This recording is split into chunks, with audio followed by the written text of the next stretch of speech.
Здравейте, аз съм Васил Тошков, намираме се на SEO курсовете, трето ниво. Този път гост-лектор е Димитър Димитров от InboundBG, с който ще имам възможност да говоря и да задам няколко въпроса за локална оптимизация. Той е най-големият специалист по Local SEO и Local резултати, единственият, който успява да търпи жестоката бюрокрация на Google, но за това ще ти кажеш малко по-подробно. Ти първо благодаря ти, че се отзова. Благодаря, Васко, че този път не го направихме срещу прозореца интервюто, ами по-назад, така да е по-видно. Ще видим този път какво ще се обърка. Но... Този път ще е по-добре, гарантирам. Добре, почвам с въпросите. Подготвил съм ти практически, голям списък. Така че, ако искаш първо кажи какви са новостите в локалното търсене с две думи, само да започнем. Новостите са... Често се говори за семантично търсене. В България още няма да го видите, просто няма достатъчно данни за да се случи това нещо, но навън новостите в локала са, че примерно за ресторантите пуснаха менюта, които се показват в Google, което значи, че Google ще държи още повече вътре в тяхната мрежа. А като търсите, поне за момента е само в щатите основно, като търсите меню за някой ваш ресторант популярен, в който ходите, то пишете името на ресторанта с ключова дума меню, и менюто излиза в самия резултат на Google, не излизате от Google, кликате си го вътре в Google, цените дори се показват в Google. Колеги са си правили експерименти, това не зависи от микродата, което беше много интересно. Стига бе. Google взема информацията от някакви сайтове, в които има такива като агрегатори за менюта на дадени ресторанти. Тоест от други сайтове правят някакъв data mining и нормализират информация. Да, но като цяло, в смисъл точно това правят, скрейпват, както е при то Google е цял скрейпър вече, но идеята е да държи само вътре. Да, имаше и такава дискусия, за това цяла лекция може да се изнесе, но като цяло това е едно от големите неща. Другото е, че Local става по-голяма част вече, взема повече резултати. Наскоро, какво разбрахме? Обувки Варна, някакво малумно търсене, което няма всъщност обем, но някои хора си мислят, че има. Локални резултати. Даже има за SEO оптимизация София, който иска може да пробва да търси. Мен това ми стана интересно, че не взимат с микроданни информацията по някакъв начин от други източници се систематизират. Както при Local понякога нещата появяват се листинги взети от цялата екосистема. От Golden Pages. В България и GetLocal вече. В смисъл, GetLocal е официален дата провайдер. Не знам защо не е обявено, но много листинги засечеме направени от там. Странното е, че GetLocal и Golden Pages са на една съща компания, само че Google понякога решава, че данните в GetLocal и Golden Pages са различни. И прави няколко листинга. И прави два листинга. Добре, това е следващия въпрос. Какво правим, като имаме няколко листинга, тъй като всеки има този въпрос? Проблем. Набързо, в смисъл, трием ли ги, репортваме ли ги, обединяваме ли ги? Ако имате два листинга, по-хубаво е първо да си ги репортнете. Официално си има през хелпа на Google, че еди си кой листинг има дубликат. Много е важно, като репортвате, запомнете, дубликата, който репортвате, трябва да е този, който искате да остане. На логиката, това е установено. Аз го разбирам, на който гледа няма да го разбере. Запомнете, значи, в оригинал листинга слагате дубликата и като дубликат давате този, който искате да остане. Иначе ще направят обратното. Същото и ако го репортнете през MapMaker, там много внимание. Репортват се не дубликата, а оригинала се репортва, че има дубликати. Да. Ако имате Google... Коментарите се губят, т.е. ревютата. Там е тъмна Индия, защото понякога се връщат. Но не всички. Аз не съм видял такова нещо да се върнат. При нас се чакаме нещо да се завърне, но няма. Направихме го наскоро за едни клиенти. Около 40% от ревютата се върнаха, обаче отговорите, които бяха давани на самите ревюта, въобще няма ги. Тотално изчезнали. Бяха отговори, писани са от пиари. Добре, един друг въпрос. Ако имаме примерно верига хотели, и те си имат множество хотели из целия град.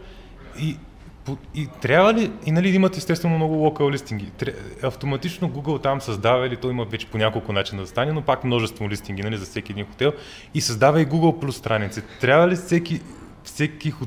ли всяка сграда да си има отделна Google Plus страница, не може ли централно да се управлява? Васко, този казус е много гаден, това е може би част от ежедневието. Отдавна искам да ти задам този въпрос. Какво правим? Решаваме го с фирмена политика, като някои брандове, примерно, нямат изградена политика, дали ще работят на национално ниво или на международно. Други имат, каквито са цените в официалния сайт, да речем на хотели Hilton, примерно. те са еднакви почти навсякъде за всички хотели. Нали? Това е общо национална политика. Да речем, където и да отидеш и си в Хилтън, цената за двойна стая ще е една и съща. Това е пример само за хотели. Има такива, които примерно във Варна са едни цени, в София са други, в Пловдив трети, нали, коренно различна политика. Може да са на франчайзи, като на франчайзера е дадена свободата да се определя ценова политика. Тогава е по-хубаво да се поддържат отделните локални страници за самия си град с неща, които са актуални само за там. Ако е общонационална политика, не си поддържайте социалните неща в листингите. Не дейте, смисъл, наистина не го препоръчвам на никой. Не правете си отделна страница брандова, смисъл, наистина брандова, не да е локал. Въобще може да не е свързана с локал. Не, която да е за бранда, стига да налагате такава обща политика, нали, тя да е актуална. Където и да отидеш, да е едно и също, като споделиш новина с аудиторията в бранд страницата, хората да знаят, че това е актуално без значение къде се намират. Да речем в България. Да, защото имаме много такива клиенти и много пъти се става този проблем и всеки път, пък да не говорим, че нямат и общата шапка на хотелите, примерно, и нещо такова, и нямат и цените и всичко. Примерно, ако са от различен клас хотели, има такива вериги. Тогава е всеки за себе си. Но лошото става, че ако го направите за всяко едно по-отделно, дори да публикувате една и съща информация, цялата фен-база се размива. В смисъл, кой е фалал на едната страница, кой е после другата. Единият дал плюс едно, става пълна каша. Какво стана с този новия дашборд? В смисъл, тръгнали навсякъде, тъй като на мен още ми върви някои места стария. В смисъл, някаква информация по това отношение. Навън е в щатите на 90% всички акаунти. Има такива, които са качвали, имаме много такива клиенти с бълк листинги, примерно над 20 или 30 обекта. Там си стария интерфейс. Наскоро се разправихме с Google, мисля, че 2 месеца ни отне, за да ни прехвърлят на новия дашборд. Само на новия има потвърждение по телефон за България, нали? Да, само през нов дашборд. Да. Не, че не може да стане да си направите нов акаунт, от който само да потвърдите и после да прехвърлите. Реално вие прехвърляте цялата. То се създава като Google+, то си е Google+, страница локал вече. Да, то вече всичко създава Google+, страница. YouTube, какво ли не, може да станеш с няколко страници, без да се усетиш. На новите SEO правила 2012 ли беше, тогава казах, че всичко ще влезе в Google+, и хората ме изгледаха странно в залата. Не съм го излагал. Но по същата аналогия, по-добре си направите чисто нов, някакъв Gmail-ски акаунт, който се ползва само за това нещо. В момента, в който вземете листинга, има опция да само че влезете през plus.google.com и отидете на менюто страници и оттам прехвърляте правата. Ако отидете на places.google.com, човека, който е със стария дашборд, въобще няма да получи поканата, просто защото го няма като опция. Все едно давате достъп до Google Plus страницата.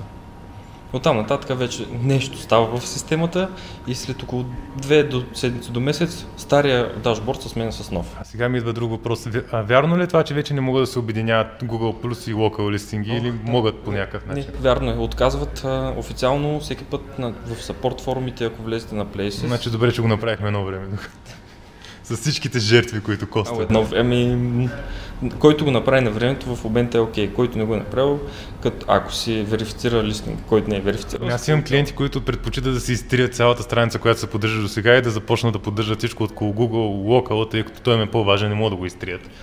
Пак казвам, зависи ако клиента няма, примерно той бизнес е решил, че той ще има един физически обект или офис и няма да отваря други. Да. Окей, обаче ако има планове, да речем бизнес плана за 5 години напред е да отворят още 5 магазина. Няма универсално решение, всичко е според случая. Универсалните са няколко, нали, в общия случай въжат. Вече всичко останало е преценка на там вече излизаме въобще от SEO-то, ми си е чиста бизнес политика. Добре, един друг интересен въпрос. Ако имаме обект, който се намира вътре в друг обект, примерно имаме хотел и вътре в него имаме ресторант, и искаме за всяко едно от двете да си направим, в смисъл те са примерно абсолютно независими, да си направим local listing, нали, за всеки един от тях. Няма проблем. Проблем ли е, ако адресът е един и същ? Или телефонът трябва да е различен. Защото ти беше казал, аз помня, че трябва и адресът и телефона да са уникални и името, да не всичко даже. За отделни бизнеси, примерно мебелен магазин и така нататък, да, сега не може в мебелен магазин да имаш кафене, примерно. Но това се изменя с времето, защото има вече много такива бизнес гради обекти на Google. Му е ясно, че в един мол, примерно, има 200 магазина. Значи не е фатално, да, защото и на нашия адрес се водят няколко фирми. За хотелите специално, да, то навсякъде по света почти е така. Повечето хотели имат ресторанти към тях. Нали, дали ще е част от сградата или отделно до него, те се водят на един адрес. Но не, Значи не е фатално, няма да ги обедини в един момент да не стане. стига обаче ресторанта да не е примерно само за хотела вътре за гости, Да, точно това е. Тези случаите са отворени, примерно, отворен ресторант. Нали, всеки може да влезе да яде вътре без значение дали е гост или не. Идеята е, че навънка, примерно, ако решиш да го направиш и ресторантът ти е затворен за външни лица, един репорт, в смисъл някой клиент просто, ако измрънка в едно ревю Да. и Защото аз до сега съм си мислил, че трябва да напишем нещо допълнително в адреса на ресторанта, примерно да кажем минус първия етаж, накрая нещо такова. С различни телефони става. Inbound BG има 3 листинга, няма да ви кажа що, на един и същи адрес. Правихме си едни експерименти, омазахме. Така става, да. И ако вече сте си верифицирали листинга и имате страница към него, не променяйте данните с адрес и телефон.